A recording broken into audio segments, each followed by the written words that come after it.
పేరు చిరంజీవి, మా దొరకదే. డోన్ నియోజకవర్గంలో బుగ్గన రాజేంద్రనాథ్ రెడ్డి గారు చేసిన అభివృద్ధి మళ్ళీ మూడోసారి హ్యాట్రిక్ కొట్టబోతున్నారు. అదేవిధంగా నిన్న వచ్చిన ఎగ్జిట్ పోల్ ఆధారంగా మళ్ళీ జగన్మోహన్ రెడ్డి రెండోసారి సీఎం కాబోతున్నారు. ఇక్కడ డోన్లో అభివృద్ధి కానీ స్టేట్ లెవెల్లో సంక్షేమ పథకాలు కానీ మళ్ళీ వైఎస్ఆర్సీపీని రెండోసారి అధికారంలోకి రాబోతున్నారు. కేంద్రం గురించి మీ అభిప్రాయం? కేంద్రంలో బీజేపీ రావచ్చు అండి. ఎందుకని?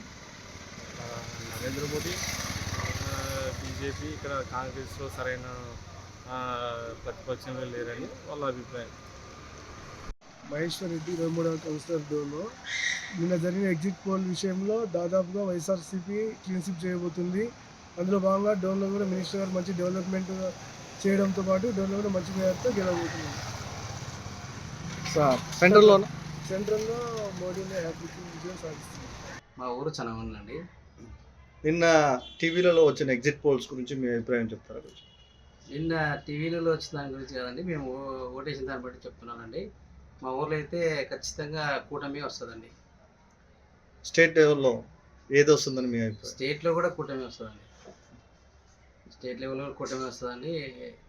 ఎందుకంటే ఇప్పుడు నారా చంద్రబాబు నాయుడు గారు ఇంతకుముందు అమరావతి చేద్దాం అనుకున్నారు కదా, అది ఈ నెలలో దూరం అయిపోయింది. నెక్స్ట్ మళ్ళీ చంద్రబాబు నాయుడు వస్తే ఖచ్చితంగా అమరావతి ఏర్పడి మనకు మంచి జరుగుతుందని ఆలోచిస్తున్నామండి. డోన్లో మీ స్థానికంగా ఎవరు రావచ్చని మీ అభిప్రాయం? డోన్లో మాత్రము బుగ్గన రాజరెడ్డి వస్తాడని మా ఆలోచన అండి. ఎందుకు? అంటే డోన్లో చాలా వరకు వర్క్ చేసినారు కదండి. హాస్పిటల్ కట్టించారు, రోడ్లు వేసారు. 90% డోన్ వర్క్ అయితే ఖచ్చితంగా బుగ్గన రావచ్చు. ఎగ్జిట్ పోల్స్ ఆధారంగా ఎవరు వస్తారని మీ అభిప్రాయం సెంటర్లో? 90% నరేంద్ర మోడీ గారే వస్తారండి ఖచ్చితంగా. ఎందుకని? ఆయన చేసే పనులు బాగున్నాయి కదండి.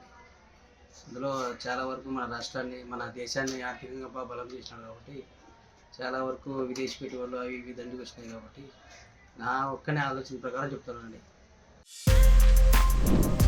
For more videos like this, subscribe Big TV channel.